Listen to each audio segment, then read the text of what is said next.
What's up, everybody, and welcome back to Bucs Report live on a Tuesday night. Normally, it's not really Blake and Blake show. It's like the Blake, Ray, and Pete show tonight. And hopefully, Philip Swagler come in, and a little bit of Dash or Tristan as well.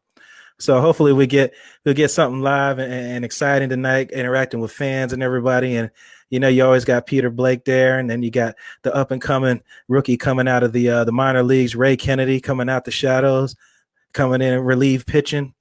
So let me get these guys on here. They're waiting in the lobby here.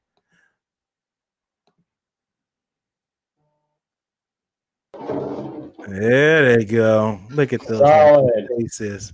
Solid. There's the man. Pete's been working hard all night getting ready for Thursday night's draft party, and he's just went above and beyond. Peter, thank you so much. I know, right? Peter, your volume.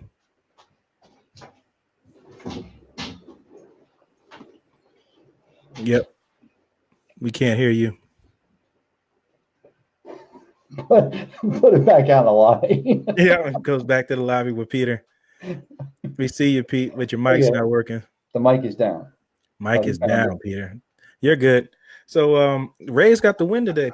I see you got the Tampa Bay Rays hat on there, Tampa Bay Ray Kennedy. Brother, can you believe it? Just Jalen Beeks goes 4 3/4 innings tonight, 7 strikeouts. Gets ahead of a lot of batters in the first. And, even after losing all 3 of the games last weekend to the Boston Red Sox, which was just disappointing because, them and the Yankees being our number 1 AL East rivals, but giving them 3 games in hand here at home hurt. But then come back 2 nights in a row and now come back 2 nights and get the wins both nights against Baltimore.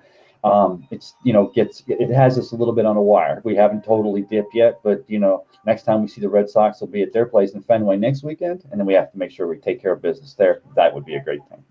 It definitely would. I'm just excited that the Rays are doing big things right now. It's really exciting with them, and hopefully bring some playoff baseball here, and hopefully some playoff football with the Bucs as well. But Tampa Bay sports right now looking like they're doing good things right now. We just got to get the Bucs on board.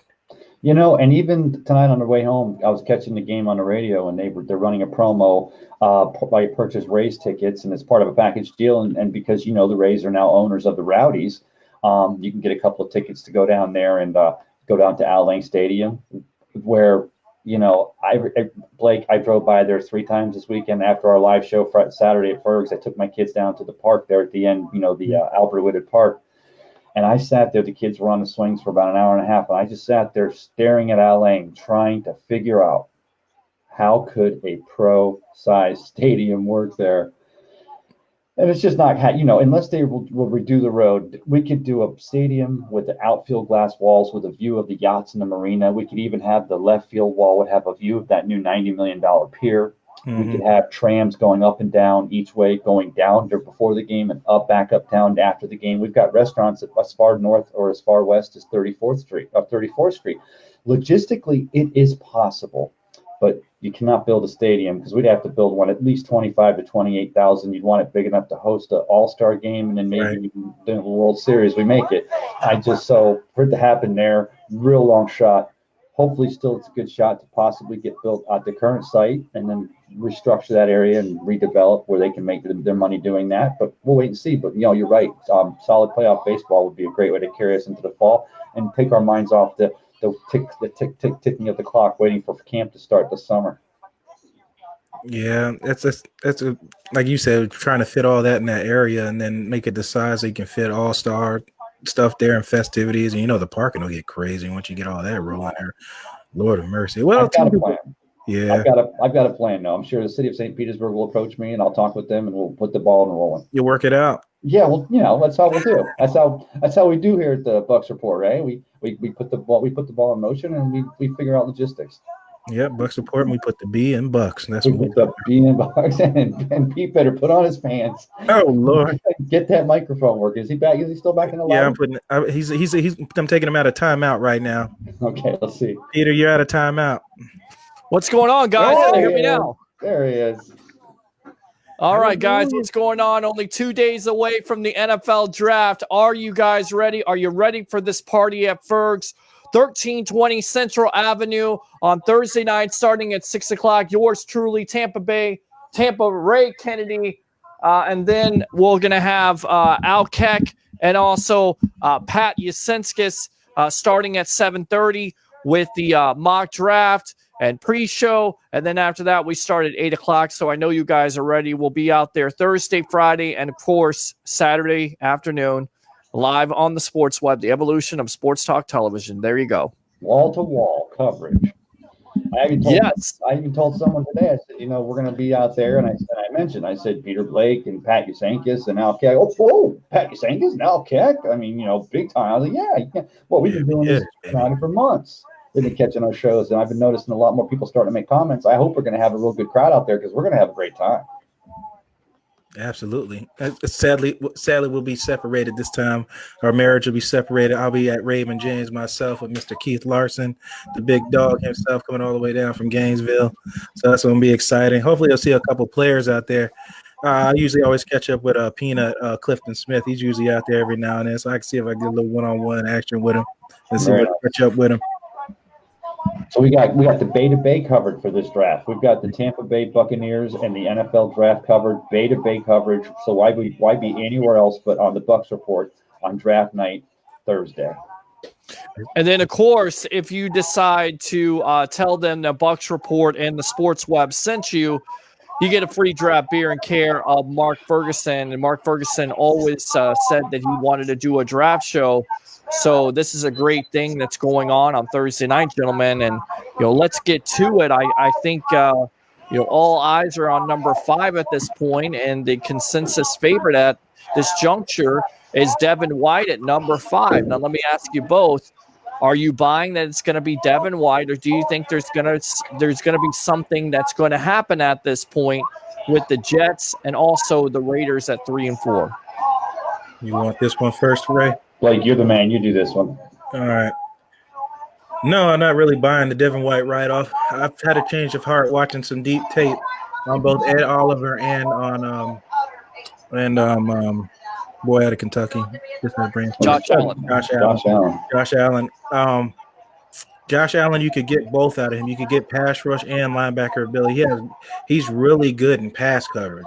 That's one thing I did not really see too much from him until I watched a whole game of what he actually does. He's actually really good at pass coverage, so he can serve as a pass rusher and a coverage linebacker, which is linebacker is a field that we need if we want to plug him in and still blitz him off the edge.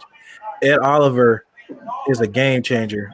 They literally have to change and run away from him when he's in the game because he's really that much of a difference maker. And I think the one little incident nobody really talked about that he got him with the head coach when he wasn't playing about wearing the jacket. Man, I think that's behind him, and I don't think that'll really be an issue in the NFL. But I like those two guys much better than Devin White. Like I said, I've said it before. Devin White, the main thing with him is everybody's in love with is the speed. But it feels a need, but I don't think it's going to make such a huge impact like something Ed Oliver, Quentin Williams, or Josh Allen's would make. And I'm just saying, Ed Oliver thinking that Quentin Williams will be gone already. Of course, if he's still there, then obviously you would go Quentin Williams because he is the number 1 D tackle in this draft. And isn't he the one? I'm sorry, I was going to say, isn't he the darling? Isn't he the one that we've kind of? I mean, we know the story, his mother, and we see this kid's smile just light up a room. He's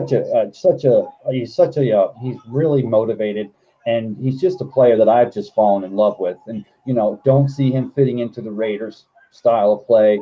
They mock drafts have him go to New York Jets. New York Jets, you seem to always love fast linebackers. That's the way they like to play defense, of course. But that was under Todd Bowles, and maybe now that we have Todd Bowles here, that suddenly becomes our thing. But if Quentin Williams falls to number 5, doesn't that become the darling pick of the night?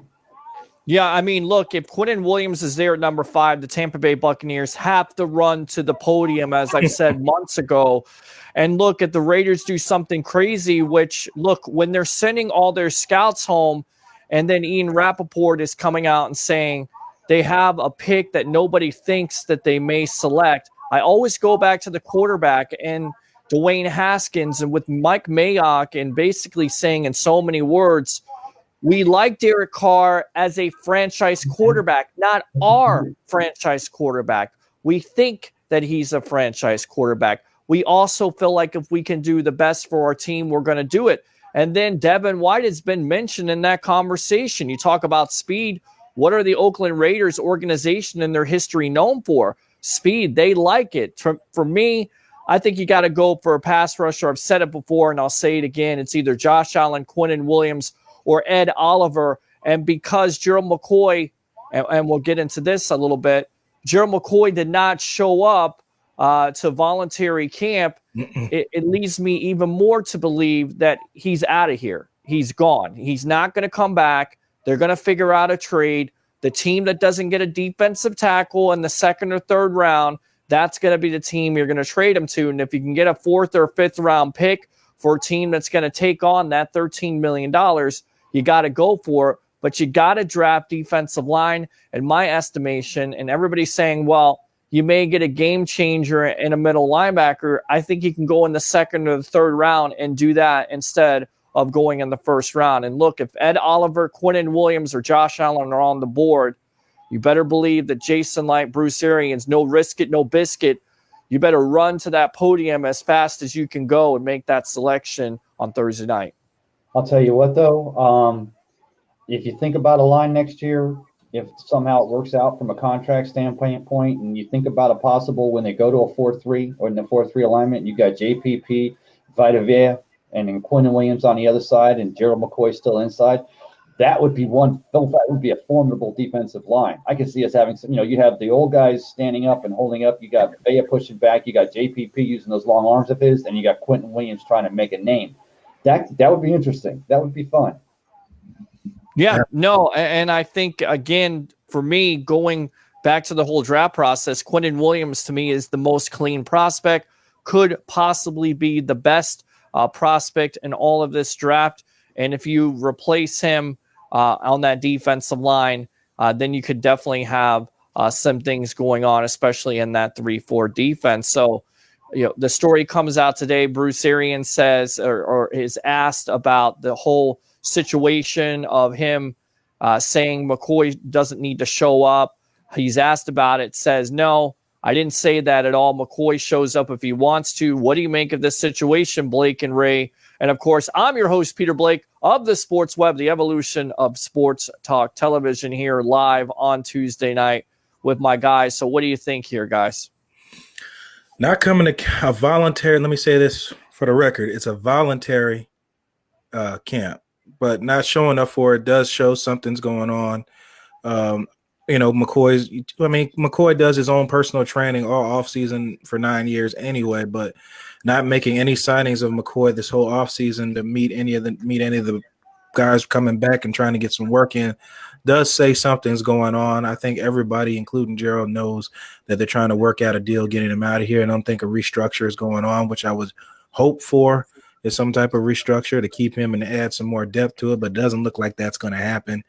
And him not being around and not saying much, his Twitter, his social media has been completely silent. So I think that says everything. But then, the curveball being that he shows up just yesterday on his Twitter page, and he still shows up for one of his, many foundational things he does that, made him the 2018 Buccaneer representative for the Walter Payton Man of the Year. And he's still wearing his number 93 jersey, and he's taking pictures with a young girl, and it was one of his charity foundations. So it's not like, we're completely off the reservation. He's not showing up for any Buccaneer stuff whatsoever. Right. Makes me think that not showing up to any of the voluntary workouts, if there is a contract negotiation going on and Gerald's considering possibly taking that pay cut to stay here, then, he doesn't just have to be a good soldier and show up. He has to stay away and he's still working for $1 million plus or minus possibly in a deal they're looking to get done. So that could be the case as well. Well, the other guys that didn't show up are Levante David and JPP, but as Arians explained, both of those players right now are dealing with their wives and being pregnant. So, basically they have somewhat of an excuse. Gerald McCoy's not showing up. Basically, either he's not showing up because he knows he's not going to be on this team, doesn't want to risk injury. And if you're the Tampa Bay Bucs, you don't want that to happen in the first place. But, obviously something has to give, and we'll know here in the next 48 hours about this draft and what's going on. Of course, Jameis Winston comes out today, says that McCoy's a great teammate. But you have to work with what you have here. I agree with that. And then, really McCoy doesn't have anything to prove. So we shall see, gentlemen, how this situation works out. Well, let's move on to the draft here. And again, what you're watching, I guess, is Sports Web, Blake and Blake Sports, Tampa Ray Kennedy on this Tuesday night special edition, the evolution of sports talk television. And we will read some of your comments because there's a lot of text messages coming in. Once again, thanks a lot for Saturday. Over 3,000 views on a Saturday. You guys had other things to do, but what do? You tune in to Blake and Blake Sports live at Ferg's with yours truly, Blake Cabell, and also Tampa Ray Kennedy. And this Bucs report thing is just blowing up. We love you guys. 61,000 following on Facebook, bucsreport.com. A lot of great writers and a lot of great people a part of this. And it will just continue to grow here nightly on the Sports Web. And, of course, on Saturdays, live at Ferg's with Tampa Ray Kennedy. And Travis Faley's going to be in the building this Saturday, I promise. And Sean the Sports Don, who's going to lose another bet, second year in a row, where he says there's not going to be a quarterback drafted number one. So that leads me to that point. Kyler Murray, Cliff Kingsbury comes out today and says in so many words, we have not decided on our number one pick. And what I say about that is BS. Murray is the number one pick. And ladies and gentlemen, Cliff Kingsbury is not going to come out and jump up and down and say, Kyler Murray's our pick. Kyler Murray's our pick. No, of course he's not going to do it. But guys, do we not assume that this deal is done already? Remember a couple of years ago, they did that with Jake Long. They just went on, Miami Dolphins went on ahead and said they were just going to sign him number one overall, get him in camp and get it rolling. The NFL doesn't really like that because it kind of hurts ratings. They want everybody to think it's a question mark at this point. But you're absolutely right. I'm calling BS on that too. We know that's the pick. Josh Rosen knows that's the pick. So we can just move on from that. And the question is what we're doing 2 through 5 with the Tampa Bay Buccaneers picking at 5. Well, yeah, and for me, Tampa Ray Kennedy, you have to comment on this. Former Tampa Bay Buccaneer Antonio Bryant goes on Twitter and says he has close sources saying that Kyler Murray is not going to be the quarterback, that they're going to go with Josh Rosen. This story has kind of come out the last couple of days, but what do you make of the situation? Do you think it's BS? Do you think Kyler Murray's the number one pick, or do you think Antonio Bryant has an inside source? Larry Fitzgerald. I mean, does he have an inside source that's possibly helping him to play the hand? Possibly. I mean, it's kind of like you go and you buy a brand new Ferrari. You love that Ferrari. You worked your entire life for that Ferrari.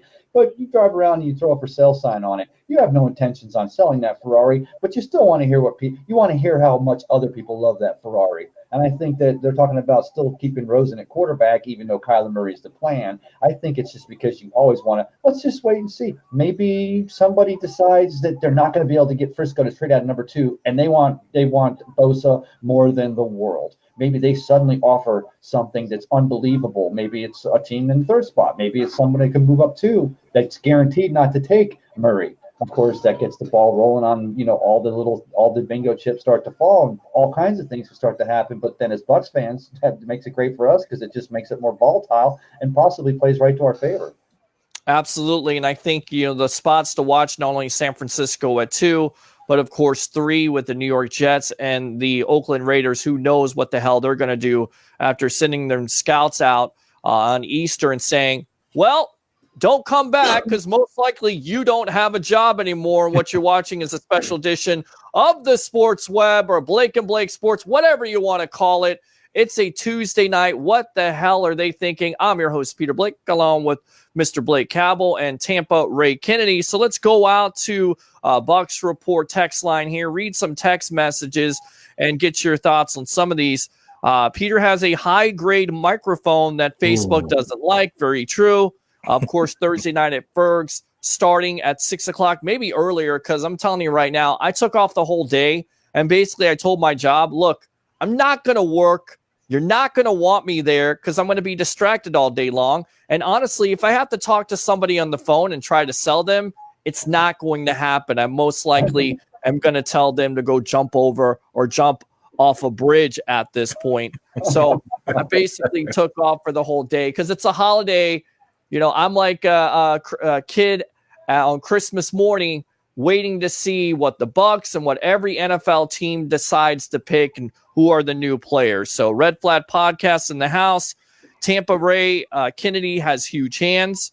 Bucs Report says Peter. Pat Yasinskis, of course, Al Keck. Al Keck, 40 years of sports broadcasting experience.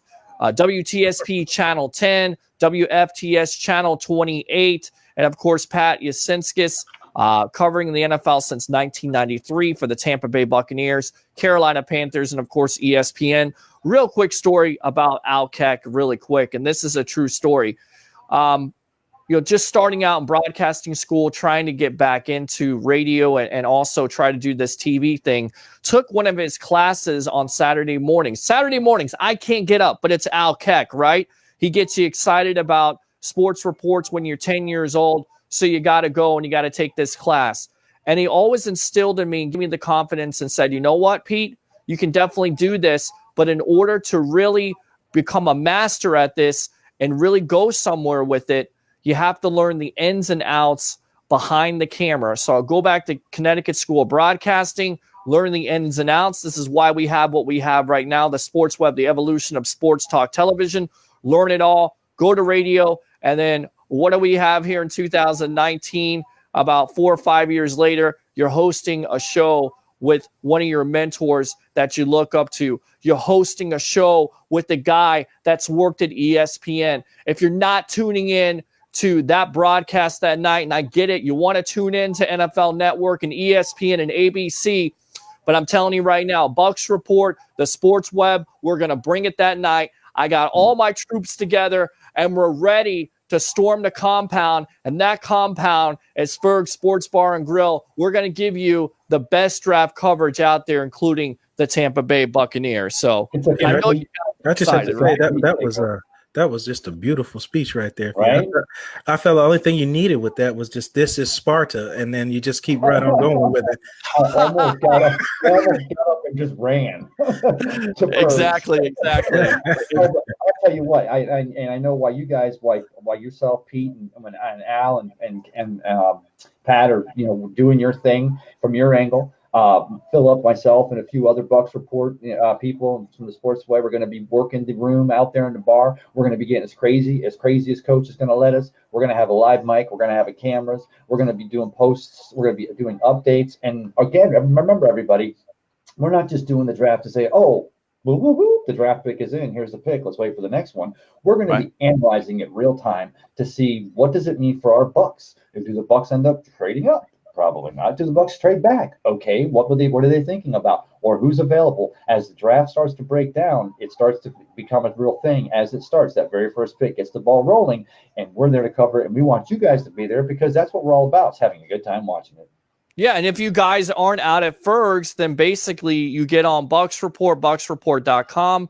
We read your comments, and we'll be with you for the whole night. And then the next night, Friday, we come back with the second and third round. And then, Saturday afternoon, what beautiful weather out there at Ferg's. So, again, 1320 Central Avenue in St. Pete. Of course, Central Avenue there.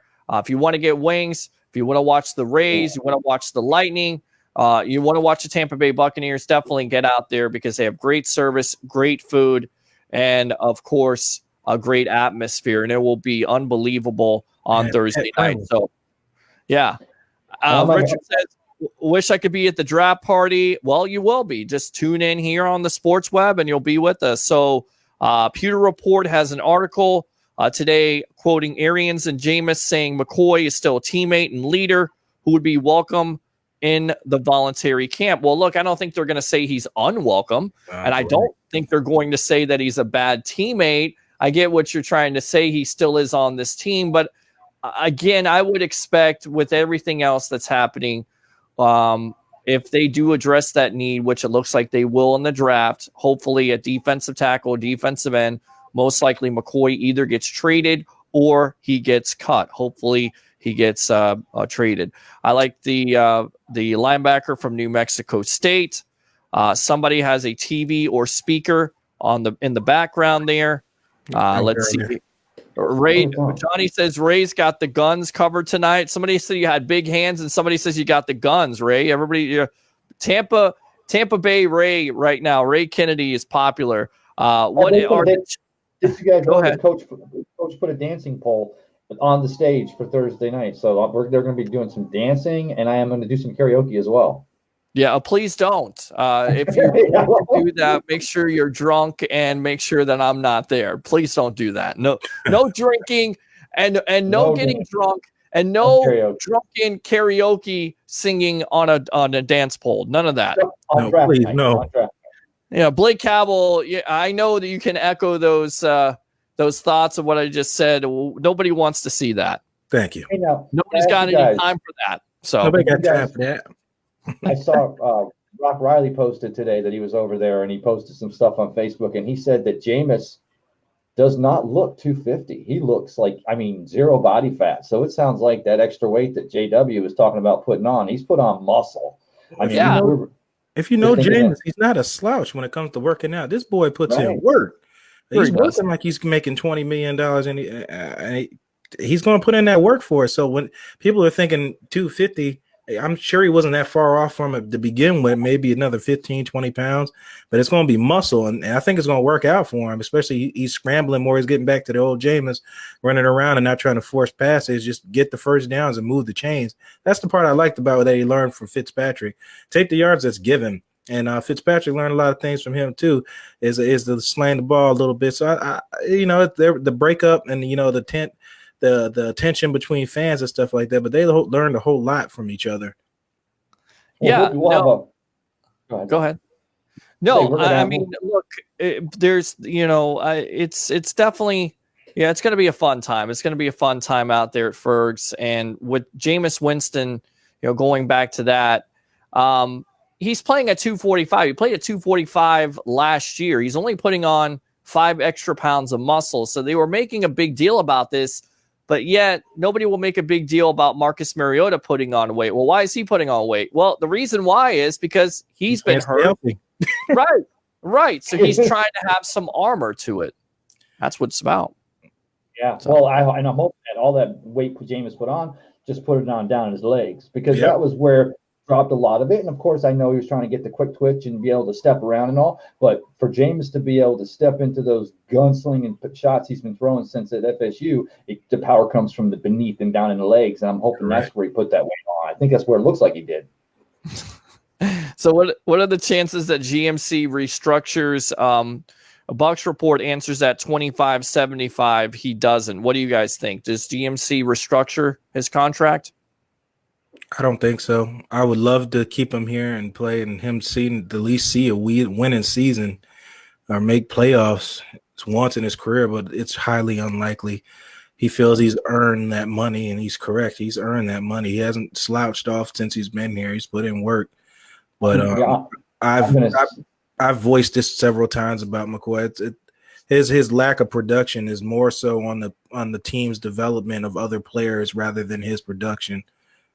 Right. And I'm gonna go ahead and say that that's going to be based entirely on the market, because his agent's going to get the calls, and they may get some feeler calls. A couple teams, 3, 5, 6, 8 teams might call and offer him something. But if they're offering well beneath what he was scheduled to make at $13 million this year, and it's anywhere near what the Bucs are possibly offering to restructure him to, I don't think I don't see him being above staying here. It's not an act of goodwill. It's just an act of, we love him here. We respect the guy. He's a Walter Payton man of the year 2018, elect for us. He's in the community. He's a dad. He's just all around great guy. And like I said in that article I wrote this week, a couple of years ago with Hard Knocks, he was hands down the best part of that whole damn series. His smiles, his jokes, and his leadership. If it wasn't for that, it would have just been a bunch of missed balls thrown to Deshaun Jackson and Joe Dirt. So McCoy made that series. Look, I appreciate the off the field, and I think he's been a good player. I don't think he's necessarily been a great player. I think Blake has a point with the players being put around him. He's not, he hasn't been dominating. I think he is what he is at this point. And I think there's some instances where if you're a Bucs fan and you're just watching this team, why not move on from Gerald McCoy? You moved on from Quan Alexander. You moved on from Gerald McCoy. With both of those players, they were only a 5-win team, or one of the worst defenses of all time. Yep. This team needs a new identity at this point. They need new blood. If it's Quinnen Williams or Ed Oliver or Josh Allen, those are the players. If it's Christian Wilkins or Dexter Lawrence or it's Jerry Tillery, that'll work, but they need a new identity. And remember, gentlemen, they have to win now. It's a win now season. So these players that are getting drafted in the first, second, third round, to me, they have to come in right away and make an impact. Absolutely. That takes me back to linebacker. That takes me back to Josh Allen. I wasn't even in my thinking earlier. I wasn't even thinking about Carl Nassib, and we know he held his own at end last year. So if you do have JP and Nassib on the one side, Vea in the middle, unless you go with like an Ed Oliver for that extra strength up the middle, then maybe you do have to think about your up, down, outside linebacker. That must, then Josh Allen, of course, that would be a good pick. I mean, there was a time a month ago where they said there's no way he's available at number 5. And now there are some scenarios where they say that he'll be the one that they take. Yeah, I mean, 17 sacks last year from the SEC. You look at his numbers overall, guys, they've progressively gotten better. Todd Bowles can be very creative. You can move him all over the place. I mean, gentlemen, when's the last time you had a player like Allen? I mean, to me, it's Simeon Rice. They thought that Noah Spence was that type of player. He's not. You're not even built the same. Right. You get a guy like Josh Allen. You could be creative with him. You can blitz him from many gaps and all over the place. And just for what he's did at Kentucky, made the impact and played at top competition. And the SEC, to me, excites me. And I would like to see Todd Bowles get his hands on Allen and see what this defense could do going forward. That's what I'm talking about. Some excitement, an aggressive defense, man-to-man coverages, blitzes, not sitting back in zones, not having Mike Smith's defense all over the place. That's what you have to have with this defense, and that's why you have to go, to me, solely defense in this draft on Thursday night and Friday. First 2 picks have got to be defensive line. They've got the slam dunk this draft. This is the one. This is it. This is the year to get that defensive line right and then move forward. You've got to do it. And what I was saying earlier, to back of what you were saying with Josh Allen and Ed Oliver, like I said, I've been tired of watching tape. Everybody knows. Everybody's been putting in work this whole draft process and looking at tape, looking at guys. Like I said, Josh Allen fills both a void at linebacker and at defensive pass rush. So he fills a void there. And like a guy like Ed Oliver played end. The game I watched, he played end a lot of that game. Yeah, and then came inside. So he fills 2 spots. He fills the end and he fills defensive tackle. It all matters of what we really want to go with and who's available. I'm sure Williams can do the same thing, being versatile. And to be honest, I think Vea is not going to play nose tackle. I think he's going to play end. And if he's going to get more one-on-one situations, he's going to beat the hell out of tackles with the strength that he has. Oh my Lord. You getting one-on-ones with him? Tackles are going to be getting shoved in quarterbacks' laps. Now you have to get that big guy to take up space, that Calais Campbell type guy to fill in the center. And that could be Tillery. That could be, that boy I told you about before, the big D tackle from Clemson.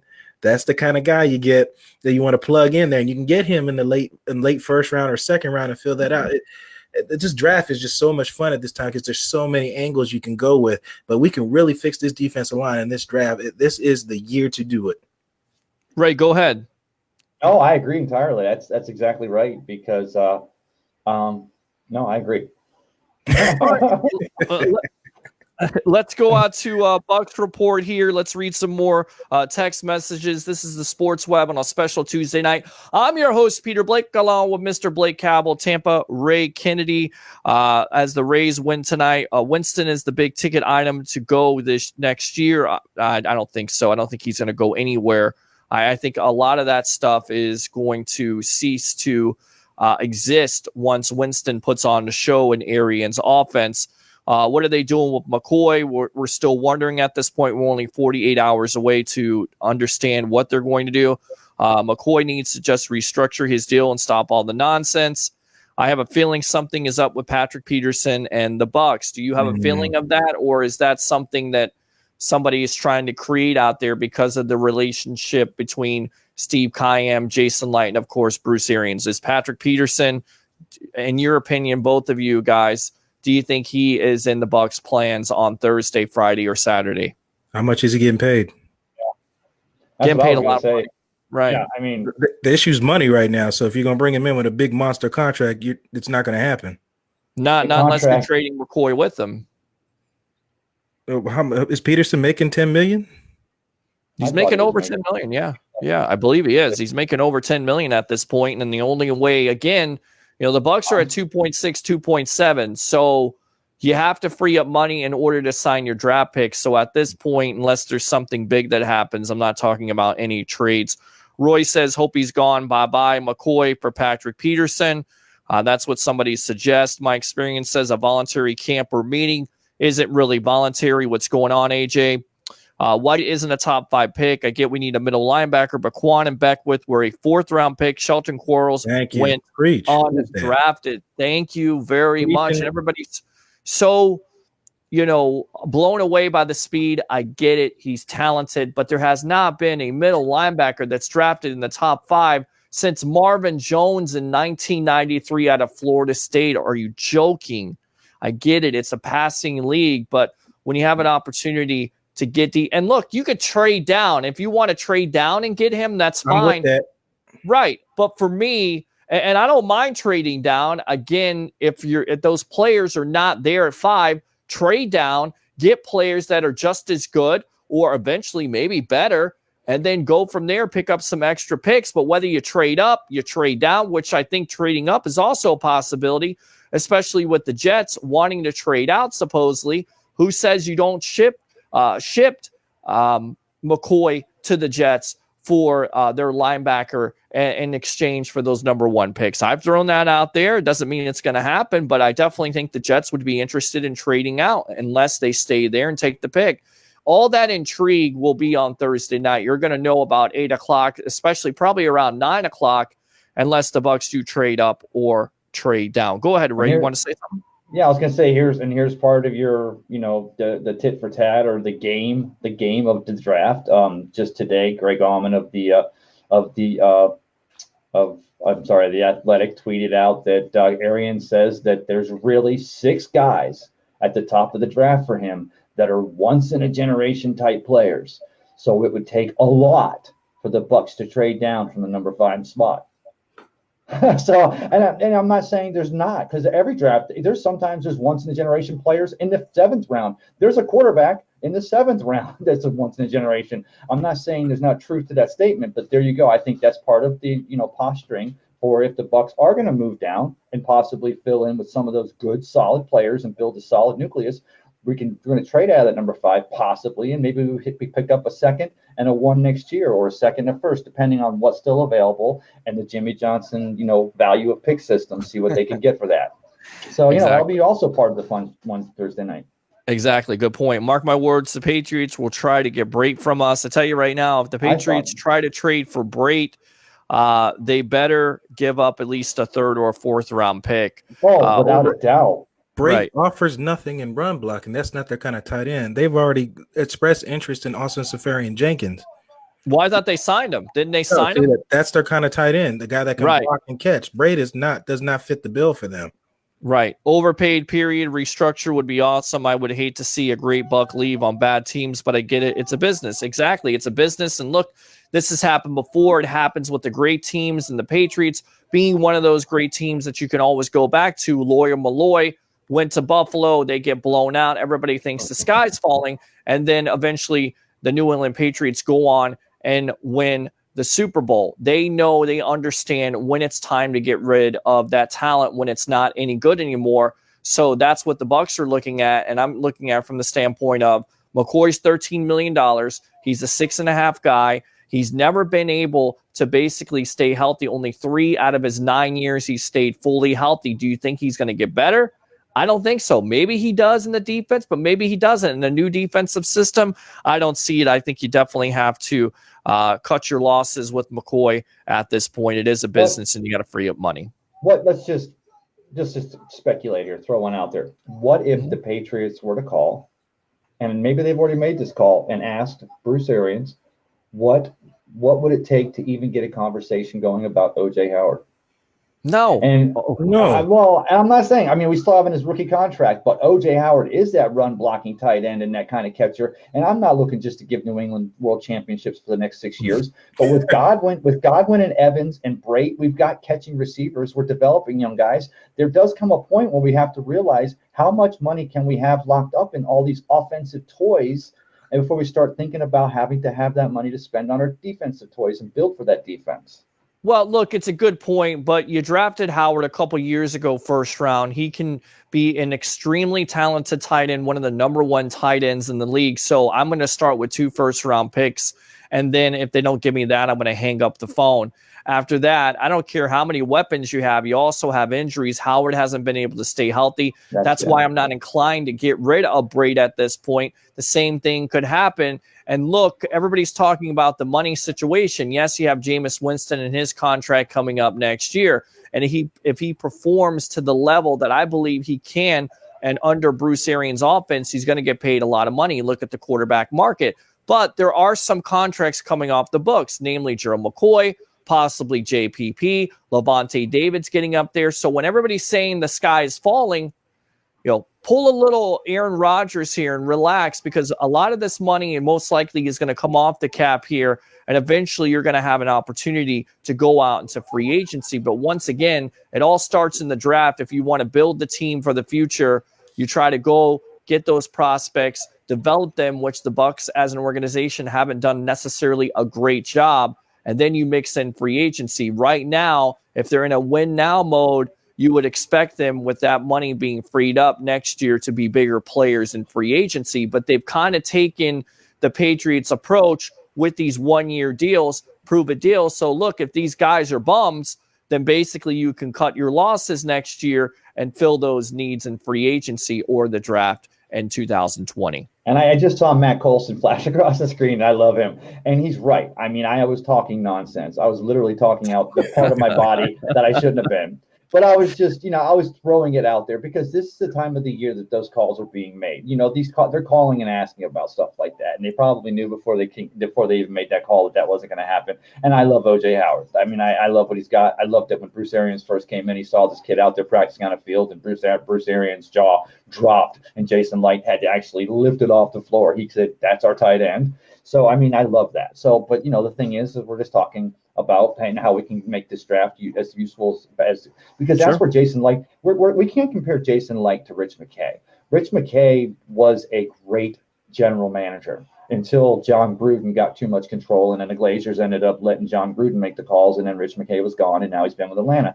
We can put him up against our other our other guys, Mark Dominic, and then of course we can put it. But if one thing Light has done, we've seen, is that he does develop some of that talent, especially the offensive line talent later rounds. He's found some diamonds in the rough, and that's what we can hopefully depend on him to do for this draft as well. All right, let's go back out to Bucs Report here. And again, you're tuned in to the Sports Web edition, the evolution of sports talk television. I'm your host, Peter Blake, along with Mr. Blake Cabell of Blake and Blake Sports on Saturday at Fergs, and of course, Tampa Ray Kennedy. And we didn't really start this show off right, but bring your passion, bring your excitement. Just don't bring any nonsense. It's okay to bring some nonsense tonight because it is speculation season, only 2 days away from an NFL draft party that's never been like this with Bucs Reports. Our first draft party. It's going to be live at Fergs on Central Avenue with yours truly, along with Outkick Pat Yasinskis, starting up at 7:30. Let's go out to Bucs Report, get some more questions, and then go from there. Matt Colson said he made it on Saturday but couldn't talk to his wife on Monday. We appreciate that. Hopefully, you most likely need to get into that kitchen and make her something to eat, or, buy her some roses. But keep on tuning in to Blake and Blake Sports and the Sports Web, and hopefully we don't break up your marriage. What happens after? What happens when you? I don't know what that is. Okay. I don't know what he was saying. I think the Cardinals get Nick Bosa at 1. 5 years ago, he would have already signed with Arizona. Somebody says, Richard says, remember when everyone thought the Texans were going to pick Reggie Bush and then surprise everyone a few days before the draft? They say they're picking Mario Williams.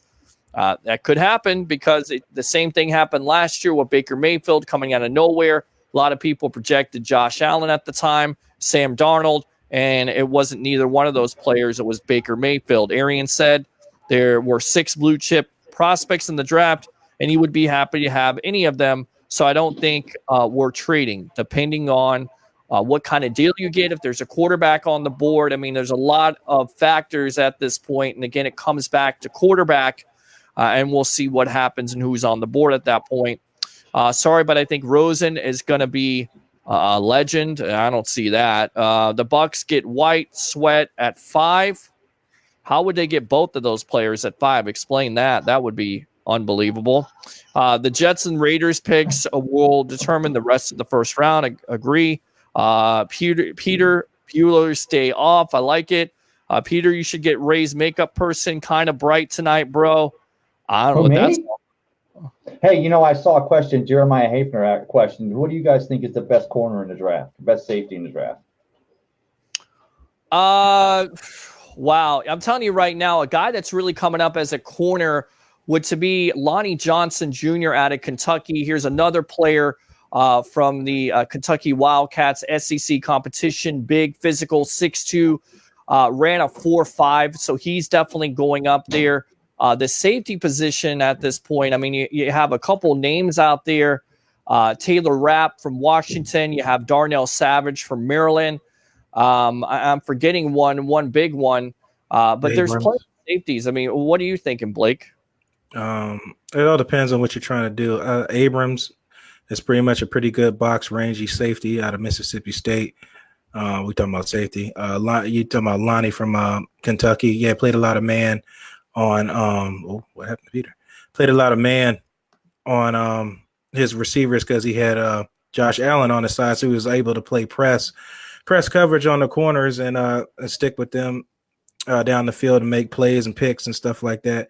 Some people like Greedy Williams because he's a tall 6'3". Can't tackle. Can he tackle? You have to tackle in the NFL. That's why I think you take Johnson over Williams, because Johnson can tackle. He can stick. Greedy Williams is fast. He ran a 4.3, but the question is, can he tackle? He definitely could be a talented prospect and go in the mid-first round, but I would not be surprised if maybe Johnson gets picked ahead of him just because of that whole factor of being a tackler. People are obsessed with speed. So I think Greedy will go before him. I'm not agreeing with it, but people are obsessed with speed. And a lot of the great corners weren't known for being tacklers, but Deion Sanders is a Hall of Famer, and he'll tell you he never wanted to tackle anybody. Matter of fact, he would purposely get blocked so he wouldn't have to tackle people. He said that openly several times. Sure. And I remember when the Eagles picked up Ashanti Samuels from the Eagles, and they made a lot of Eagles fans made a lot of complaints about him missing tackles. He's like, I don't get paid to make tackles. I'm like, really? John Mamula says Al is a great source of knowledge on media in all forms. Very cool. Where is Philip Schwegler at? Bucs Report on iPad, FS1 on TV. That would be nice. Of course, you got Pat Yasinskis, Al Keck, and yours truly on Thursday night live at Ferg's starting at 7:30. Bud says, I feel the same way. This is my Christmas. I get so excited for the draft. My family and friends think I'm over the top with it, but I study all year long to find out who the prospects are and what they're about to see, how it plays out. It's beautiful, even when it doesn't always go the way you want it to. And I'll tell you right now, Bud, you could definitely hang with me, and you could definitely hang with my crew with Bucs Report and the Sports Web, because you're my type of person here. I'm exactly the same way. And I think there's a lot of football fans out there that even though it's not a game situation, it is the official start of the NFL season, and we shall see what the Bucs and what other NFL teams do with all the crazy drafting and everything else. Who do you think will slide further than expected out of those 5 players? That's a great question, Leon. Who do you think does slide out of those 5 players at this point, Blake? Who slides? I'd say Allen. Yeah, and I don't understand why, because here's a player that's progressively gotten better with his pass rushing skills and his moves and his handwork, and he's gotten stronger. And, of course, if you're talking about playing a top competition, he's played at it with the SEC and basically being a catalyst for the Kentucky Wildcats last year, and that team being in national contention and being on TV, being a team like Florida. I mean, they were a main story, and Allen was a part of that, being an SEC player, defensive player of the year. So I don't know why, but look, if Allen is there at number 4 and Quinnen Williams is on the board, and it's certainly possible at this juncture, I would think Oakland would take Josh Allen. Now, look, if they take Quinnen Williams at 4, it wouldn't surprise me, although Oakland has looked and they drafted Maurice Hurst out of Michigan with the 5th round. They drafted another player at defensive tackle, but we talked about Williams being possibly the cleanest prospect. So if Josh Allen's on the board, to me, you have to take Josh Allen over Devin White. That's just my opinion at this point. So opinions are like, yeah, everybody has one. I'm kidding. No, I will tell you though, I'm going to go out on the limb because somebody has to be the crazy bird. And I'm going to, and you guys are going to just, Peter, you're going to slap me when you see me. Oh, I'm going to say Kyler Murray slides. I'm going to say that there's a team out there that likes a player better. Maybe it's Bosa to get ahead of the 49ers. They want to draft. And I'm going to say that with Josh Allen already in the fold, the Arizona Cardinals feel like they could go down and wait for a quarterback to come to them. And if it's not Kyler Murray already signed deal, then Kyler Murray slides down to number 8, maybe even goes to the Giants, number 6. Well, I tell you right now, if Kyler Murray does not become the first-round pick of the Arizona Cardinals, I would be shocked because, as I said before, Murray was a baseball player. He was getting guaranteed money, and then all of a sudden he wants to make a commitment to football. What happened was he obviously got an assurance either from the Cardinals, which I think has happened because Murray has the same agent as Kingsbury. So there's some back channels and there's some talking there. But I tell you right now, if Murray doesn't go number 1, this is the greatest poker game that the Cardinals and their ownership has pulled. He does not get past John Gruden at number 4. You can bank on it. John Gruden will take Kyler Murray at number 4 simply because he's excited about what he can do and an offense, putting him in the offense, 70 touchdowns in Oklahoma, and because he is a big-time name. And remember, ladies and gentlemen, the Oakland Raiders are going to Vegas. You lead that charge with the Kyler Murray, it would make sense. I don't think he would get past number 4. Right, Blake? No, I don't think he falls that far. The guy's just got too much talent. And everybody throwing up that smoke screen now with Kyler Murray. Not sure if he's going to be going number 1 or not. I don't buy that. If that's the quarterback, you go get the quarterback. And to me, Josh Rosen shouldn't have went as high as he wanted to. Just people are just so desperate to get quarterbacks. They'll make overhype a quarterback just because you need it at that time. Yeah. Somebody Josh says Rosen. White. Go ahead. I'm sorry. No, Josh Rosen's definitely not Kyler Murray. But, as far as from a general manager standpoint, not even being the Cardinals, but if I were a general manager and I had a quarterback in my fold that I took at number 11 last year on a rookie contract, and I had the number 1 pick the following year, and I've got at 31 teams in the NFL thinking I'm going to take the Heisman Trophy winner, Kyler Murray, who is just a phenomenal talent. He may be your he is your generational talent possibly. But if I already have a first rounder in the fold that I think is workable, I definitely do hold literally all the cards. So I'm going to definitely see how those cards could play out. But then at the end of the day, if it is Kyler Murray, then you guys are just right. And I was just being crazy, like I said. And that's all right, because you can be crazy on the evolution of sports talk television. It's the Sports Web. I'm your host, Peter Blake, along with Blake Cabell and Tampa Ray Kennedy. And just to add a little bit more to the Murray situation, the landscape of the NFL has changed. You have Lamar Jackson, you have Baker Mayfield, you also have one of the, if not the highest paid quarterback in the NFL, and that would be Russell Wilson, who is diminutive to a certain degree. So I think because the landscape has changed 10, 15 years ago, you wouldn't see Murray being even talked about as a first-round pick, let alone a second or third-round pick. Most likely Wilson went 3rd round. But now because that landscape has changed and because there are so many offenses in the NFL, you have so many spread concepts being used by a lot of these teams. That's why Murray right now is being considered the number 1 overall pick. And it just goes back to the whole deal of when you hire a coach wants to get his guy. It's like a marriage. I want this guy. I want this person. He's going to be my franchise for the long-term future. So I'm married to that guy. So basically, if you're married to that guy and you're not married to a Josh Rosen, who by all accounts, Rosen maybe unbelievable. You just don't know. 11 touchdowns, 14 interceptions, over 2,000 passing yards last year. But because the Cardinals are such a dog of a team, because they have so many holes, you don't know what kind of potential he has. He still has value. It just depends on what value are the Cardinals going to get. Are they going to get a first-round pick from the Giants? Is it going to be 6? Most likely not. Most likely could be 17. Would the Washington Redskins be calling? Would the Miami Dolphins be calling? Would the Denver Broncos be calling? Would the New England Patriots be calling because they were interested in Rosen last year? A lot of things have to be settled, but it always starts with the quarterbacks. Wherever these quarterbacks go, then that's when you start to see these prospects fall. And a lot of those prospects that are falling, it doesn't necessarily mean their stock is dropping. It just means that people are just going crazy and out of their mind for a quarterback and basically overdrafting that quarterback on that night.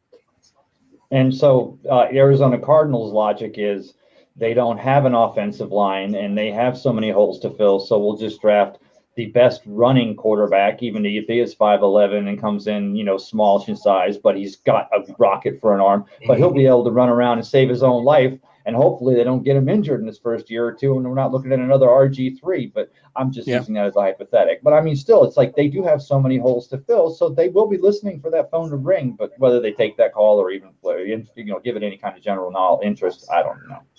All right, let's read this text. Is Pete trying to pull a Magic Mike? Absolutely not. I'm trying to. That's Tampa Ray Kennedy right there. Will you shut up, Blake Cable? Start calling Blake Cable again. Oh, no.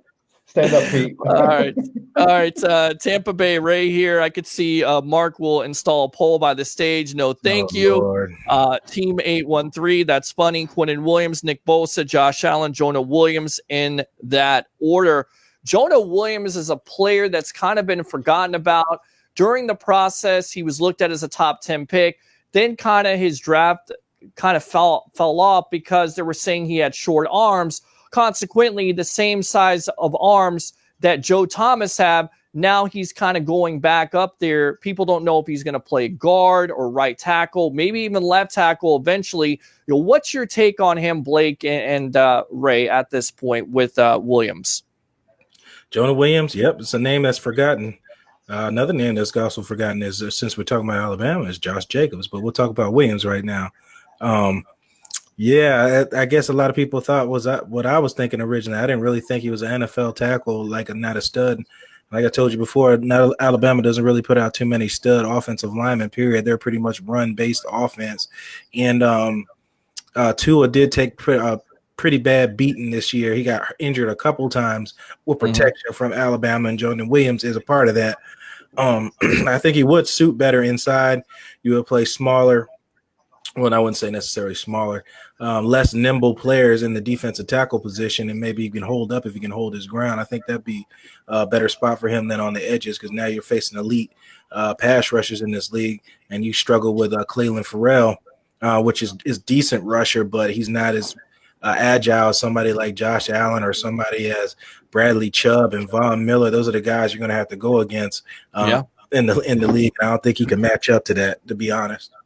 All right. I agree with you on that. And I think there's some question marks about him if he's most likely going to play a right guard or right tackle. But look, when you usually get an offensive tackle, you can book that they're going to be in the league for 10 years. So it's a pretty safe assumption and a pretty safe pick. And I always say, where do you build your football team? Well, look at the great teams around the league. You build between the lines. That's why I say when you're going to draft a linebacker, it doesn't make sense when you have defensive line, you have offensive line, especially defensive line, but you look overall in the second, third rounds, there's also some tackles here that most likely the Bucs can build off of in the future because DeMar Dotson is getting up there in age. And then also, the question mark is Alex Kappa, the answer at right guard. Well, you hope he is because he was a premium pick. But if he's not, then you can most likely get a player out there like a Bradbury, like a Dalton Reisner.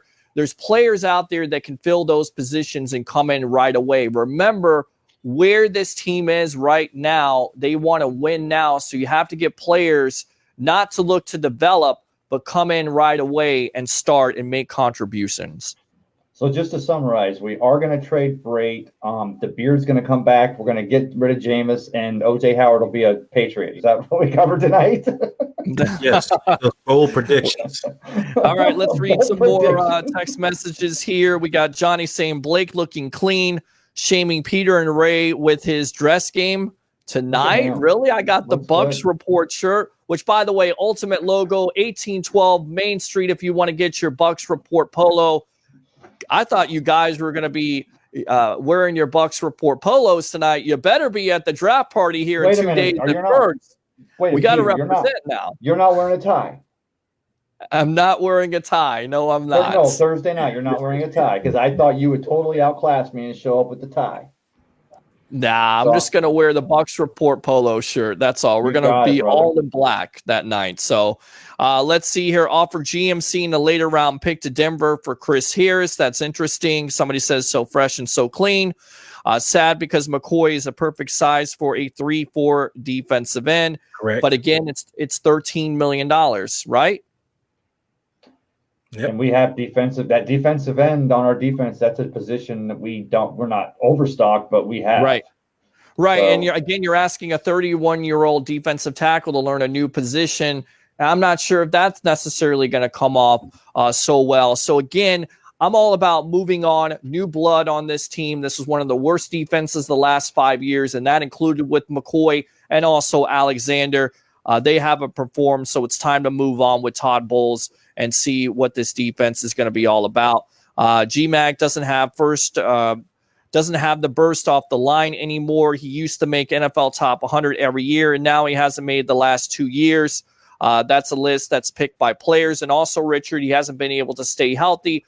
But to be fair to him, he had 21 quarterback pressures last year, which I believe led the Bucs in that category. John says Gerald McCoy has been a great example of what an ambassador for a professional franchise should be in his community. However, his value doesn't match his current number. Therefore, I wouldn't be shocked if McCoy is cut instead of traded. Teams know Light is in a bind financially. Why would another team help him out to allow the Bucs to sign their rookies? It's a perfect example of most likely. And when Bruce Arians is coming out a couple weeks ago and basically saying, John, in so many words, that McCoy isn't the same player, doesn't have the burst that he had, that to me tells me most likely they're either trying to get him to restructure or most likely he will be cut because there's not another team out there that's going to take on that $13 million. That's a lot of money unless they really are desperate for a defensive tackle. Noah Spence is going to be a monster at outside linebacker. I hope Josh Allen is there at 5. Why change the identity? Can we win with who we got now and such a good coach? Like everyone is saying, McCoy should stay put and see what management can do with him. Well, I think he is what he is. I think he's a 6.5 sack guy at $13.5 million. I think it's time to change the identity. This is the problem with, teams having that player last too long, being at the dance too long. Once they're at the dance too long, then eventually they're not able to dance anymore. And basically, you're not only going to have the $13 million you have this year, but you're also going to have another $12 million next year. So I get it. He's a fan favorite and you want to keep him around. But again, look at the implications, long-term with the big picture at this point. If you can get a younger player that will come in and be better and make your defense better, then that's what it's about, right? Right. And, I think the writing was on the wall before the season even started last year. I mean, we knew the reason why the C wasn't on Jameis's jersey, the 4-game suspension, the things that happened off the field. The team made a statement there. And I'm not saying that the team voting on captains is even a sure guarantee that you're going to make the team the following year, or even possibly that season in case there's an injury or an injury settlement. But I think that McCoy, for the first time in 6 years, not having the C last year, I think that there was some people inside the Buccaneer locker room that were thinking exactly like you're saying, Peter, that maybe he'd been at the dance a little too long and they were looking for a new identity for this defense. Sure. And I mean, again, everybody's, waxing poetically about how great McCoy is, but yet this defense has never done anything. They've never won. He's never been in the playoffs. Is that all his fault?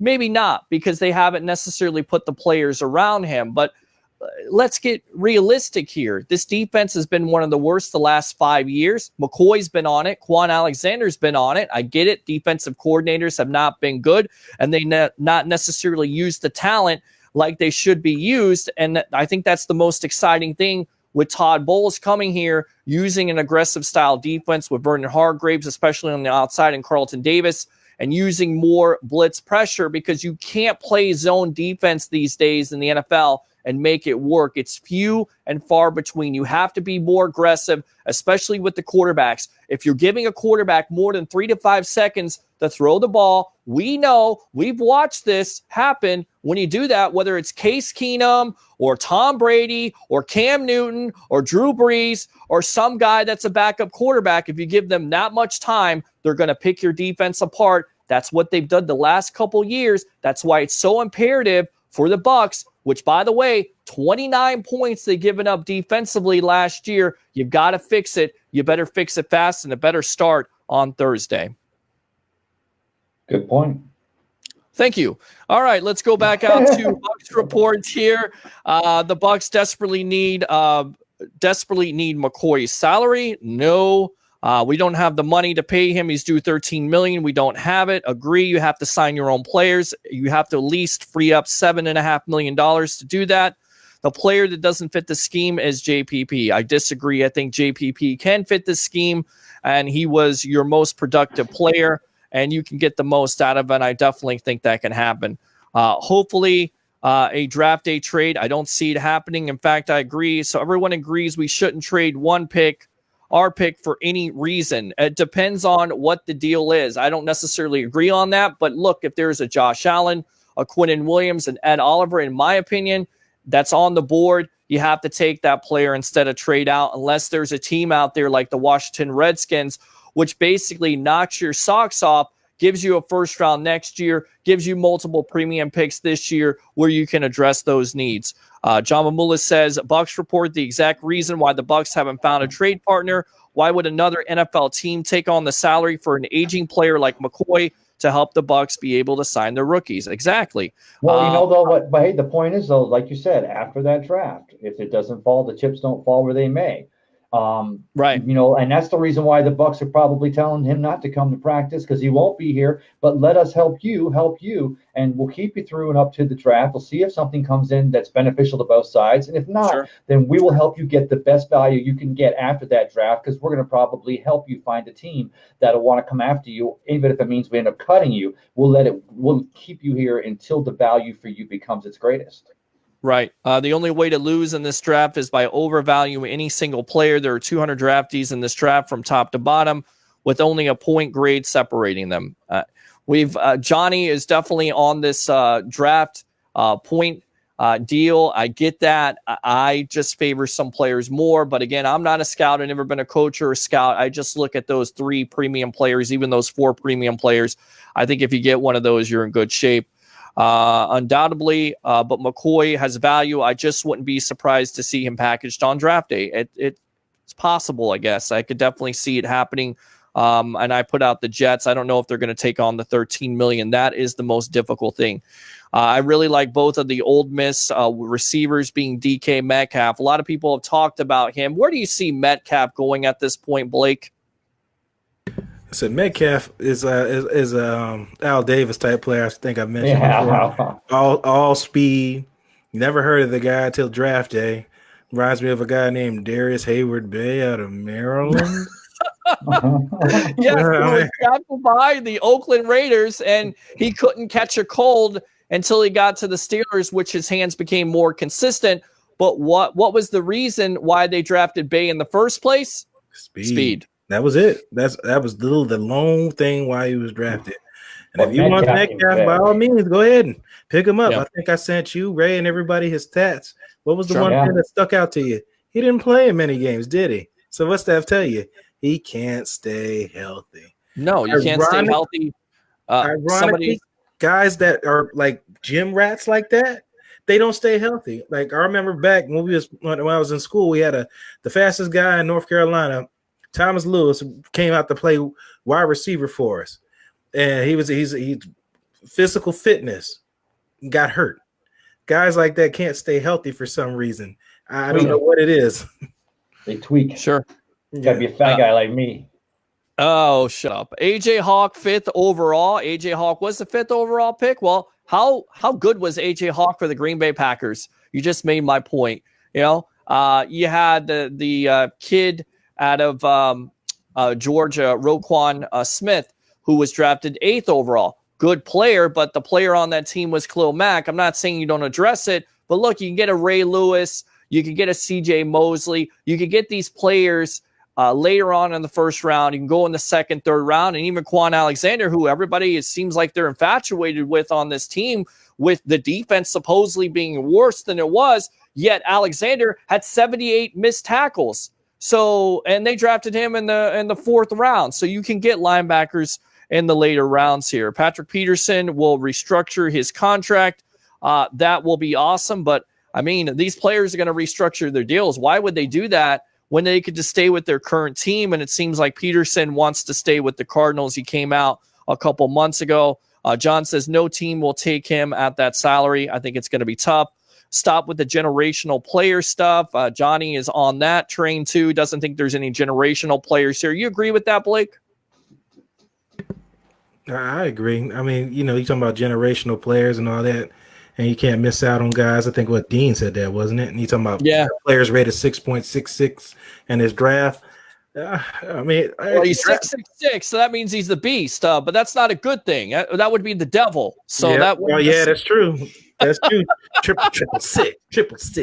Yeah. And what's raunchy right now is the Sports Web. I'm your host, Peter Blake, along with Blake Cabell, along with Mr. Ray Kennedy. Only 2 days away until the NFL draft. NFL draft party live at Ferg's, 1320 Central Avenue in St. Pete. Yours truly, along with Al Keck and Pat Yasinskis. Mike says, what trickle-down effect does Bosa going number 1 overall do to the Bucs?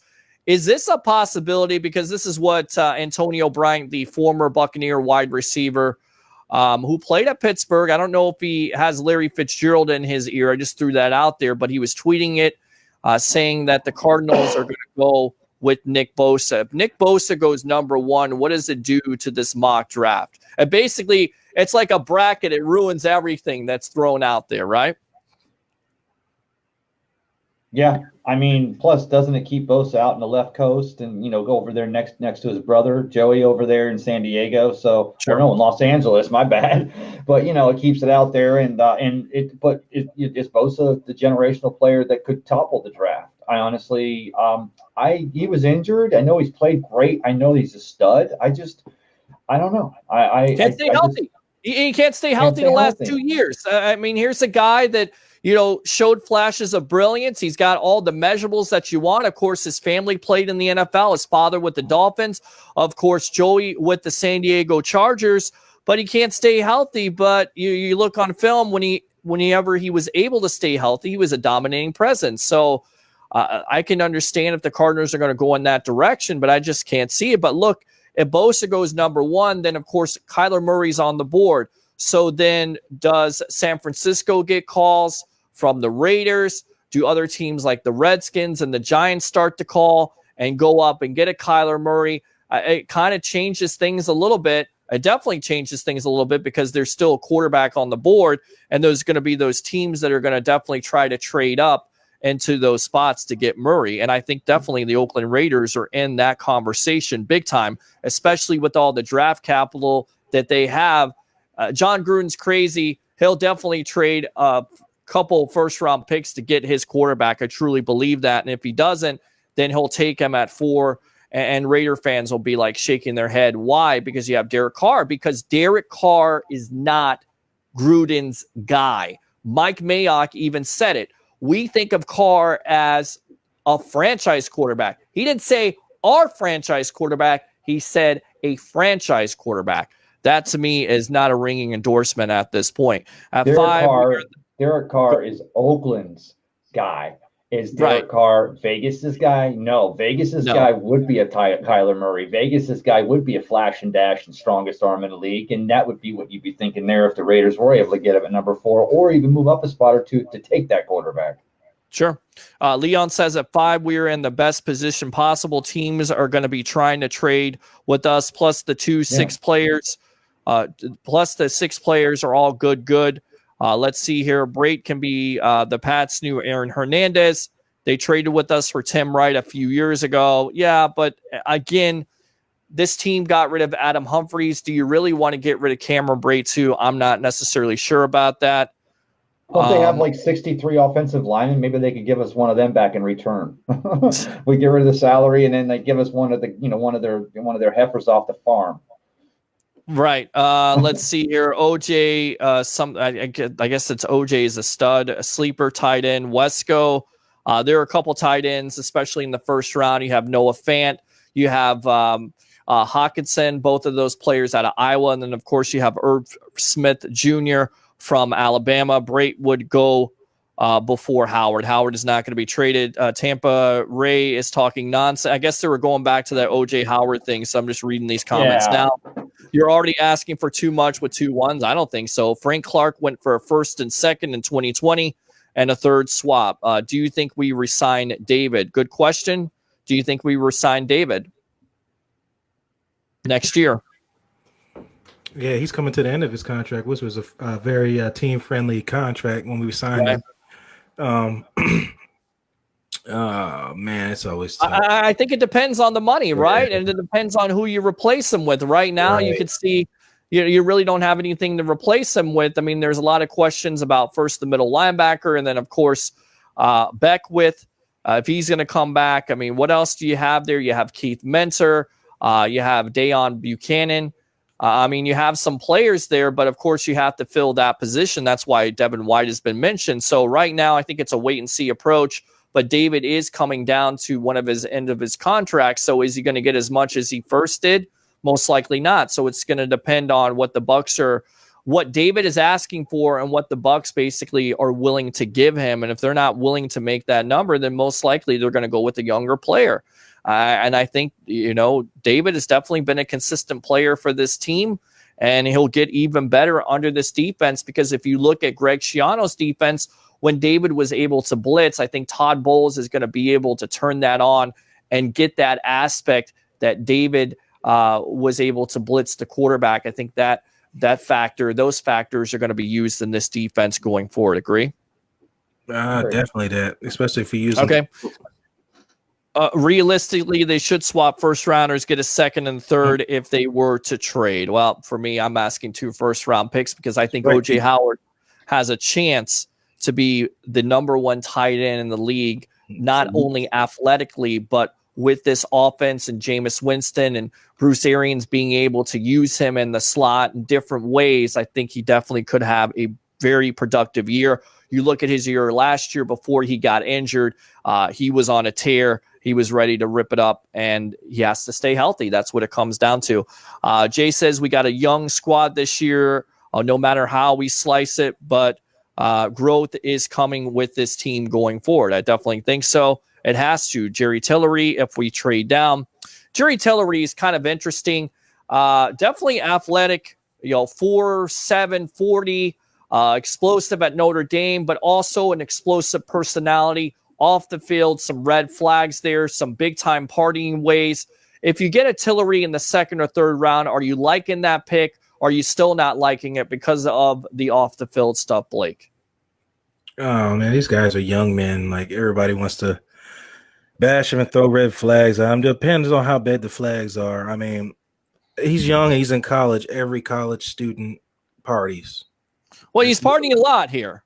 I mean, it's not just, party here and there. It's partying, it's drinking, and even scouts have said it, and this is in care of WalterFootball.com. They've said about his partying could be out of control. He's had some stuff on the field, off the field, some suspensions, not some good things. But again, I guess if you're looking at it from the aspect of getting him in the 2nd or 3rd round, once again, that player has to come in right away and be productive, especially if you're going with Devin White at number 1, and then you address that with Tillery. He better come in and replace a McCoy. Right. And the question I would ask the most is, does Tillery love football? Right. That's the question, because we can fix the partying issue and tell them to learn when to party and need to chill out a little bit if you pair them up with the right veteran leadership. They say that, Joe and it brings McCoy. me up to a point. Yeah, but what pairs me up to a point when I asked that question, do you like football? Austin Safarian Jenkins had a drinking problem. He partied and he stayed out all night. He didn't know how to change it. And he honestly said that coming to work every day was like a chore. It wasn't a blessing anymore. It was a chore. And it showed on play. It showed you getting injured. You come into camp fat and overweight and not knowing what the hell's going on. You're getting kicked out of practice. There's a difference. I can work with a guy who wants to bust his ass and be out there. I can't work with a guy who doesn't want to be out there to begin with. Right. Right, exactly. It's a great point. Tampa Ray, what do you say? So I just wanted to wrap up my draft thing, and we'll talk about this Thursday night. But I think one thing we've definitely came to the conclusion here is that we're not looking offense, and No, right. And I think with the rookies with the rookies we added to our defensive backfield last year, and then with Hargreaves coming back, maybe even a healthy Noah Spence. But and with Vita Vea up front, I think that we're definitely again looking to put two good defensive linemen and a good linebacker, and we get that mix right. I think our defense can be as good as our offense next year, and that's I think exactly what we want to do, right, guys? the one cut we got to make on defensive line is William Golston. He slid along too long under the radar for lack of production since we gave him that contract. I know we ain't bringing it up, but I got to bring it up. He has been lackluster for this team since the signing of that big contract he got. No sacks the year before, 1 sack this year. I think somebody said in the chat, Gerald McCoy, 21 hurries is the team leading on the team. That's bad. If he's leading the team with 21 pressures, that means you're getting nothing for nowhere else. But we brought this up before. You have 4 guys that have no production at all on our defensive line that did nothing for us the past 2 seasons, and they're still remain on this roster, and nobody continues to talk about getting rid of them. But we got to get rid of McCoy. Granted, it's $13 million, but it's just tough. We got to get rid of the guy that actually produced, and the other guys who didn't produce are going to stay on this roster. And I think a couple of them might get cut if we draft 2 defensive linemen. Hopefully we'll move on from them, but that defensive line has got to get changed out. We just can't give up 29 points a game. You're scoring 26. That's a problem. If you're scoring 26 points a game and giving up 29, we don't need any offense, Ray. I agree with you totally. We don't need to be thinking offense. Is Ed Oliver the better impact, the bigger impact right from the day one over? When you watch his tape, and that was the thing that you got to separate yourself from watching highlights and watching tape. Mm-hmm. So when you watch just a regular game, you see the impact a player has, and I think Ed Oliver honestly had a bigger impact than Josh Allen. I mean, Josh Allen's a freak too, but you can literally tell that offensive line was like, crap. I said, Ed Oliver's on this side. Okay, we're running the other way. And then when Ed Oliver came out the game, then it would run plays to that side, and he come back in the game. They would literally change the offense back up. And if he wasn't getting double teamed, he was penetrating in the backfield, and that was playing both end and defensive tackle. There's some talent there that we just can't miss on. You just have to make the right selection. Again, like I said earlier, Allen provides a linebacker type deal. He's very good in playing coverage. He's very good at that as well, with that long, lanky body, and as well as the pass rushing. So we have quite a conundrum here who we want to pick. Don't hit on my vocabulary, Peter. Oh, that's good. It's a legal word there. Leo word. Yeah, absolutely. And it's a good problem. It's a good problem to have. You either go with Ed Oliver, you go with Josh Allen, and possibly Quinnen Williams, and you can't go wrong for me at that selection. Mike says, what does the Frank Clark trade say for stocking up on draft capital? Personally, don't see him being worth the 2019 first-round pick, 2020 second-round pick, in an exchange of a third-round pick this year. But if one can get all that, I say, why not? Well, I mean, to me, Frank Clark is going to come in. He's going to be that pass rusher that Kansas City is missing out on when they traded D Ford. He's been very productive. D Ford wasn't traded. Remember, he was a free agent. No, I thought he was traded, buddy. You sure? Yeah, I thought he cut Houston, and I think D Ford was a free agent, and they wanted all that money. Well, whether he's still with the San Francisco 49ers, so the point is that the Chiefs are going to get a player like Clark, who the Seattle Seahawks are now basically handicapped by not being able to sign a lot of players on their team because of that Russell Wilson contract. So they decided to get some draft capital.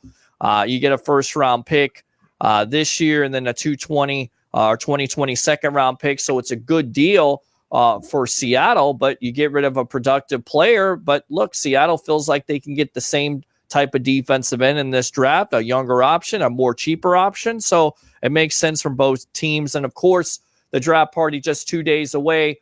And if you mention Bucs Report and the Sports Web, you get a free draft beer. It's about to get real tomorrow and Thursday. Agree. Think about it. If you have up a gym, who wasn't going to pay?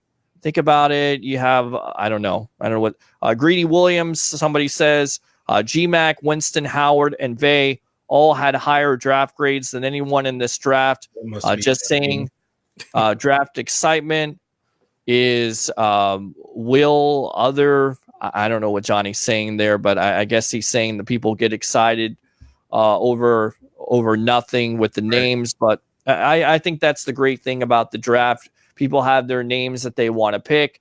You never knew that J.J. Watt was going to be the type of player that he was going to be because right. Nobody really knows. We sit here all day long. We speculate. We think that Josh Allen, we use the term generational, but we really don't know. But what we see is we see a freak that has progressively gotten better. You see Ed Oliver, when you look at him, you see him dominate USF. You see him always in the backfield. You see a Quinnen Williams who's consistent and it's a clean prospect. You do see Devin White with his speed from sideline to sideline and being able to possibly cover those fast running backs in this division. But can he tackle? I mean, you see all this. Doesn't mean it's going to transition to the NFL. Maybe not. So the prospect grade for the guys projected as top 10 isn't much higher than everyone projected in the second or third round. Leon says, right. How do you guys feel about the edge rusher from Northern Illinois who set all kinds of records? And that's from Bud. And Bud, thanks a lot for tuning in to the Sports Web, the evolution of sports talk television. Go ahead, Blake. Do you know anything about this guy from Northern Illinois? Yeah, I know a little about him. There's a lot of the small schools you can play into it, and then you can not play into it. Right. Cosby is one of those players too from Eastern Michigan. He's a beast. It looks like Ryan Nassib a little bit on film if you look at him. Carl Nassib. Oh, Carl. Carl Nassib, Ryan Nassib, Carl Nassib. I'm sorry. Ryan played quarterback for the Giants. Would you shut up? You're right. You're exactly right. You're absolutely right. Dion definitely didn't tackle. That's for sure. He didn't. No. So Greedy Williams may be the top selection. But for me, from everything that I'm looking at, Greedy definitely has the size. He has the measurables. He definitely has the speed. But can he tackle? Is he going to stick his nose in there and make a stick? I think he's very talented. I think there are teams out there that favor Lonnie Johnson Jr. That's my opinion. He did really good against some really good tackles. We could probably get him in the 5th or later. Did we mention free beer at our draft show party at Ferg's? Absolutely, you did.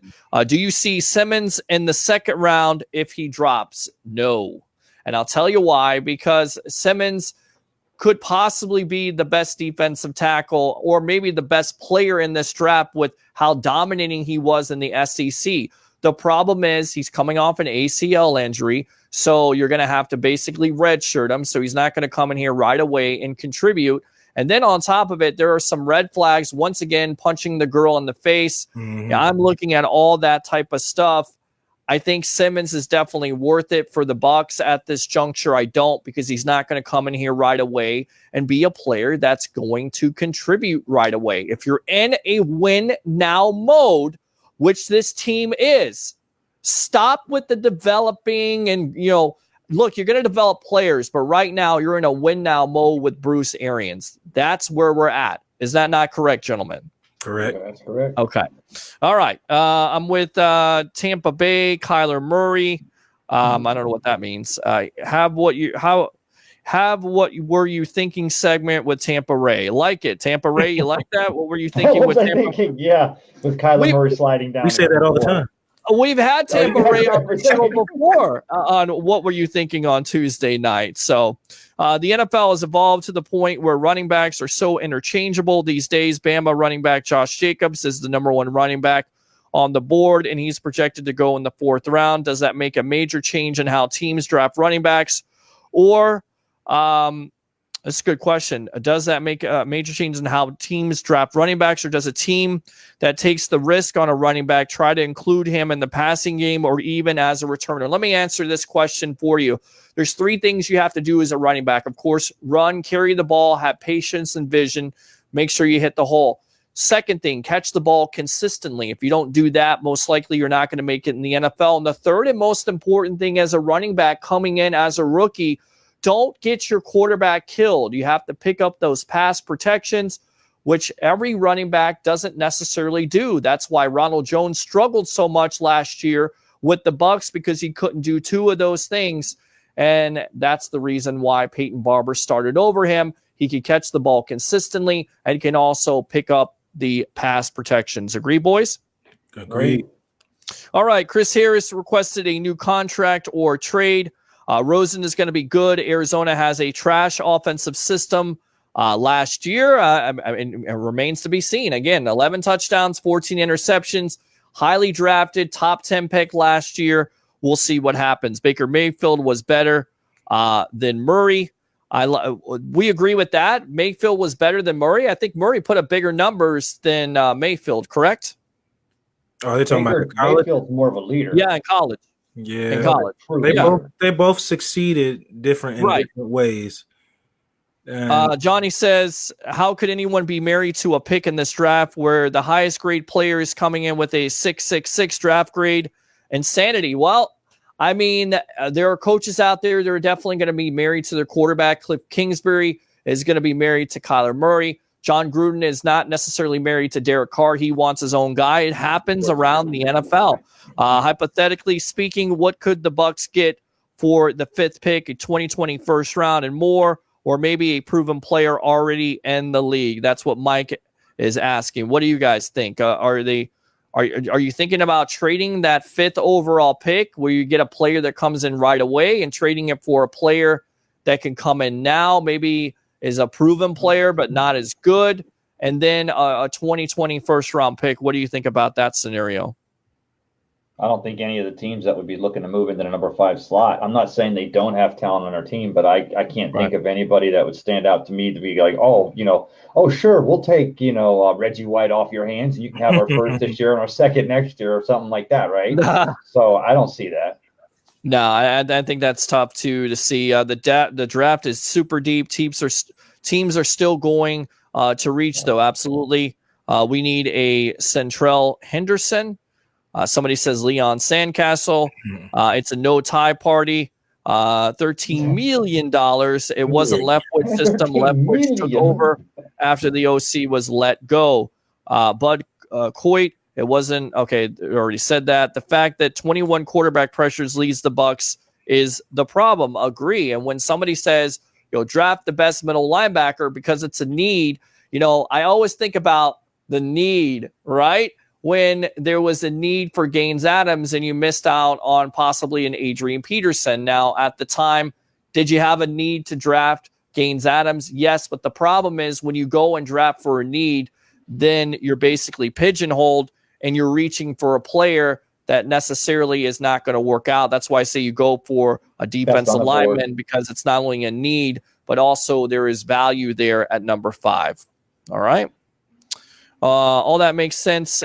Seen him towards the end of his calling plays, plus BA runs a different, better system from Leftwich to work with. All right. There you go. Will Leroy Salmon and Derek Brooks will be the only Buck Hall of Famers to retire a Buck? I definitely think that's a possibility, right, guys? Because of the landscape of the NFL with free agency and teams making business decisions at this point, I think that it's an anomaly to think that there's a team that's going to a player that's going to stay with their team the whole time, right? Besides probably Tom Brady. I don't want to say never. It's not going to happen anytime soon. I don't think we see anybody right now currently on the team that we've already got making plans for Canton. But, I think the more important question would be is what kind of player would it be? I think it would be a defensive player. So it would continue along that path because the way quarterback contracts are going, a team's going to be able to get maybe get a Jameson second if he earns a second contract next year for $150 billion. And then when it comes time down the road, unless he's got a player that's willing to do the team thing and take the cut to keep talent, then that's not going to happen. I don't think. I think Tom Brady might be the last quarterback for a while that's going to. Because Drew Brees he changed teams, went from the Chargers to the anyway, So I think that's. Yeah. But there'll be another Buccaneer soon. In the next couple of years, we'll get one in here. Johnny says Rondé Barber hopefully will be added to that very short list. Agree. You can always bring in a player back for a one-day contract. That's what Dallas did for Emmitt Smith. But yeah, it's not the same. Great point, PHB. Johnny knows draft grades. Johnny definitely knows the draft grades that Callie Buck is watching. Levante David is way better than Quan Alexander. Agree. Yep. I would love to see this thing blow up. New coach, new 4 years, draft your quarterback and have 5 years to go. I don't know why you would think that, or why you even on this broadcast if you're thinking like, why would you want to see this team blow up and draft another quarterback? I don't understand that. Levante is super underrated, has been super underused. I think now with Todd Bowles taking over this defense will definitely help him out. I don't like the idea of a linebacker that's high either unless he's rushing the quarterback. I get it. I don't get why either. That season where 145 talks, 7 sack, and 5 interception was the second highest rated stat season by a defensive player by PFF, only behind Jew Wyatt. He's been my favorite Buck since joining the team. Blake fighting to stay awake. Bucks can clear a ton of cap space next year. Bucks can save a ton of cap space by switching to Geico. Very funny. Peter grabbing another stack of notes. Ray Kennedy ain't wearing pants. Why are we talking? Preach it, Blake. Peter just disappeared. I did because I had to charge my phone. Has anyone else seen Winston squint to see the replay on the Jumbotron when he throws it down the field? He can't see down the field. Well, the reason why he can't see down the field is because the offensive line, ever since Winston has been here, has averaged 31 sacks. The reason why people want to continue to put this all on Jameis Winston, and I've said it before, he definitely has some corrections he has to make in his game, but that is not the biggest problem with the Tampa Bay Buccaneers. Quit it. It is the 26 points average this defense has given up. So basically, if you score 24 points a game, you're not going to win because your defense is going to give up 26. And last year, to no exception, 29 points. So let me get this straight. You score 28 points, you're still not going to win. It happened last year, the last game of the year versus the Falcons. He has bad eyes. They brought it back when he was at Florida State. Leo Words at Oliver drops 10 to 15 pounds. Play him an outside linebacker. Leave it alone. Somebody says, I love Oliver. J.J. Watt had an 8-point grade, not a 6. I thought J.J. Watt was going to be the next Justin Smith at best. Again, you don't know. Ryan Nassib came out of Maryland. No, he came out of Syracuse, and he is the backup quarterback of the New York Giants. Carl Nassib is the, of course, defensive end out of Penn State for the Bucs. I'm sorry. Peter, Arians brought in a developmental team. You believe they're not going to use them. I agree they're going to use them, but they are in win now mode. They're going to get players that are going to come in and do everything they can to be contributors. And then bust your chops about trade in the draft, Peter, but I honestly do not see anyone reaching enough in the draft to trade with. We're going to wrap this up, guys, because we've been doing this. And thanks a lot for supporting us here on BucsReport.com, Bucs Report on Facebook. This has been the Sports Web, the evolution of sports talk television. One more story, Rashawn Gary with a torn labrum. Where could you see him going, Blake? Because there were talk that he could go to the Detroit Lions at number 8, possibly fall the top 10. Now, is he a second or third round pick? And does he fall out of the second or third round altogether? That'd be nice if he falls late like that. He's got some talent there, but he reminds me a lot of Adrian Claiborne. He's not really a pass rusher. He's not really a complete run stuffer. He's kind of a tweener. Well, he's a guy that can play multiple positions, Right. defensive end, defensive tackle. He's a boom or bust But he project. doesn't do one thing well. Right. He's never had the production, only 9.5 sacks with Michigan.